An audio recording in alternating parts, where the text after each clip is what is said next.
Spectre Vision Radio.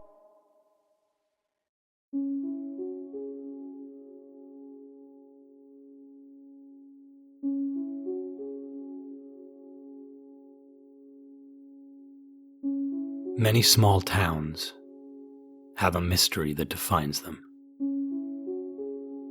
For the town of Veth, Michigan, it's the disappearance of Timothy Miro, just 14 years old, when he vanished without a trace. Timothy was an average, I guess what people would call normal boy. He did well enough at school, had a few friends he hung out with, played sports, all the things you'd expect. He had 2 loving parents, his mother a bank teller and father a nurse, an older sister getting ready to go away for college, and there was seemingly no trouble at home. He'd never even joked about running away. But somehow, despite all that, Timothy hopped on his bicycle and left school to make the just shy of a mile journey home, and disappeared into the ether along the way. Nobody saw a thing, and the police investigation and searches, for which practically the whole town turned out to help, found nothing whatsoever that might give any clue as to what had happened to Timothy Miro. Not even his bicycle turned up. So, how does someone just disappear?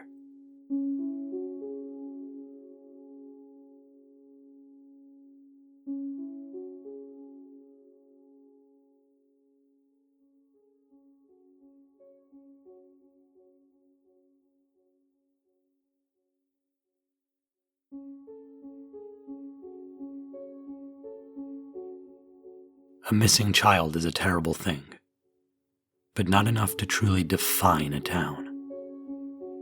It's what happens next that either confines it to the sad stack of tragedies, slowly forgotten by all those aside from immediate family, or transforms it into the stuff of legend. In the years that followed Timothy's disappearance, letters began to turn up at seemingly random addresses in the town of Veth. They were all written in the same careful, tiny handwriting, and all penned by someone calling themselves the Maw. In these letters, the Maw claimed they were the one responsible for Timothy's disappearance. They didn't say why they'd taken him or what had become of him, just that it was they who had done it. Pretty strange, no doubt. Yet still not quite enough for the story to truly cement itself as one that had lived in the town's collective consciousness forever. But then came the sightings, around once a year, of a strange figure lurking around the town in the dead of night. A man wearing a mask. Those who got close enough said it looked homemade, strange and uneven, and was painted totally white. But the most disturbing part, they said, was the mouth. It was stretched into such a wide open, gaping void, bottom lip sagging almost all the way down to the man's chest. Whoever he was, and whatever his motivations, he'd show himself only to children, and would always have vanished by the time any adults came running to see what the kids had told them was skulking around the streets of their small, picturesque town. The letters and the sightings of this strange presence were conflated, and people became convinced that the masked man was indeed the Maw.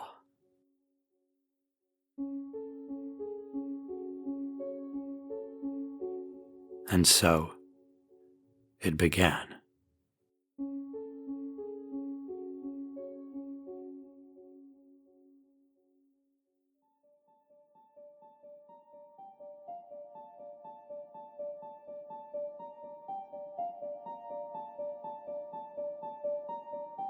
I've decided to start a journal. Hell, I should have started one a long time ago. Somewhere to chronicle my thoughts on everything that's happened. At the time of writing this, it's been nearly 15 years since Timothy disappeared. Enough time for the legend of the Maw to become truly ingrained in local folklore. So much so that every Halloween, no matter how tasteless it may seem, you can always rely on a few teenagers or college kids to dress up as the Maw, offering their own takes on the mask that exists only in people's imaginations and in the minds of the chosen few who have seen it in the flesh. That's why I'm visiting now, because the worst that can happen is that someone accuses me of being one of those idiots, of showing a lack of respect for a tragic, unsolved mystery that still haunts the town. The fact they won't know that they're speaking to the Maw himself only makes it more exciting. But that's enough writing for now. The night is calling.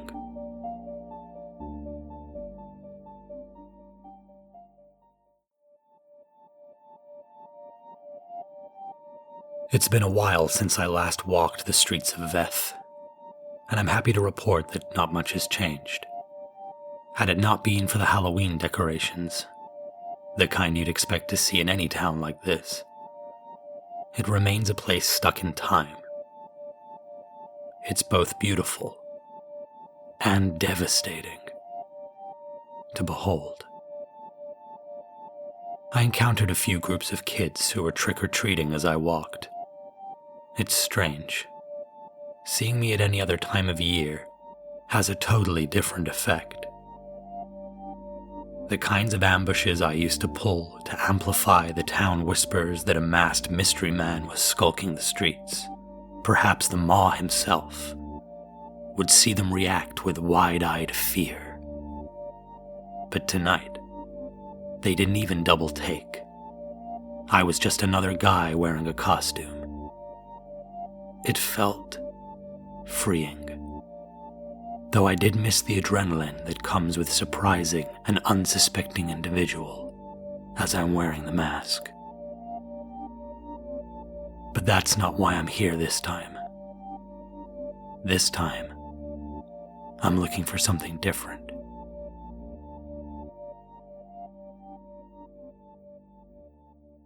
As the night ticked on, I walked past a house with a whole bunch of cars parked out front.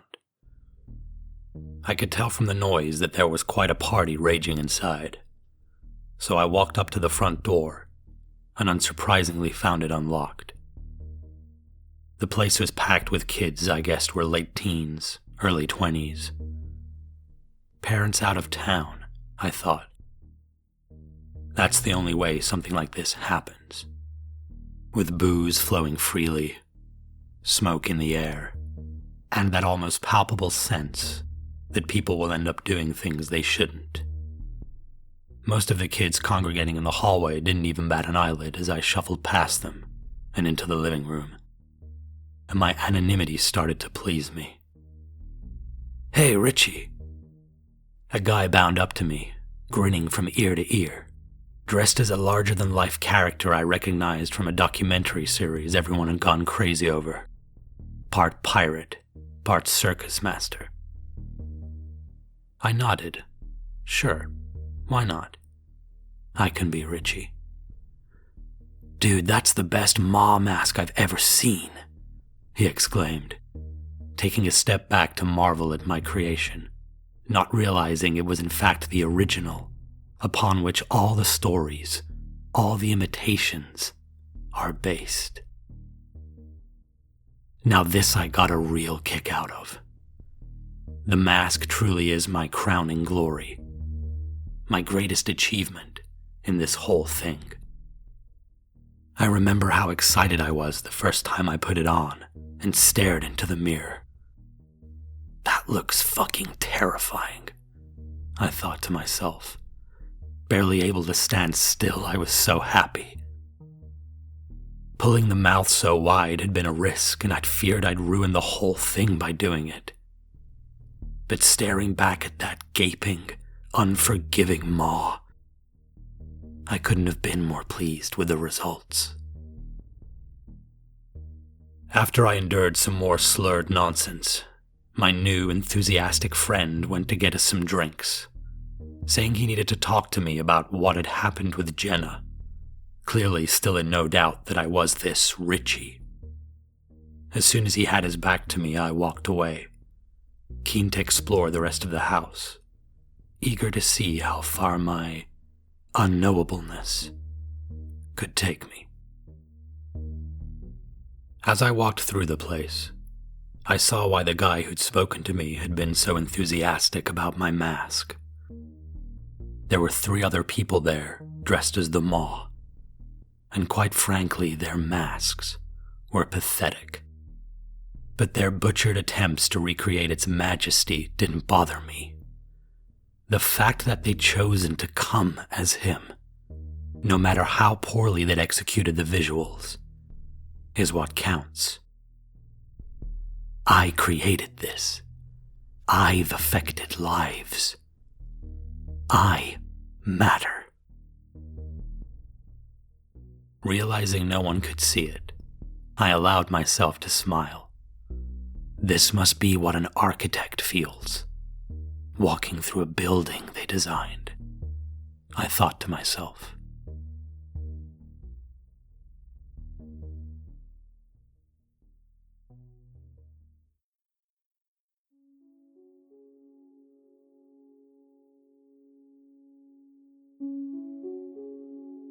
After I'd left the party, I walked to my final and riskiest stop. The only place where even on Halloween, being seen dressed as the Maw might cause real trouble. Timothy Miro's home.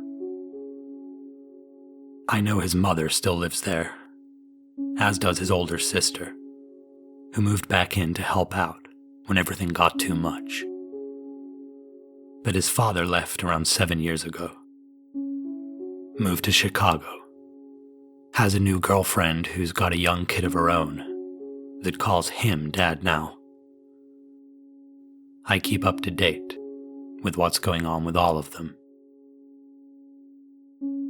The house hadn't been decorated for Halloween in any way. Unsurprising, really. You don't want to celebrate the dead when you're constantly holding on to the hope that someone you love is still alive. Timothy, still alive. Such a strange concept. Timothy's become an almost fictional character. So the idea that he's dead or alive seems so bizarre to me now. So much so that sometimes it's even hard for me to wrap my head around the fact that I used to be that teenage boy. That teenage boy who dreamed up a plan to turn himself into a story, into a legend, into folklore. It's amazing, really. I don't know how to describe it. That sense that I'm so much more than just a person.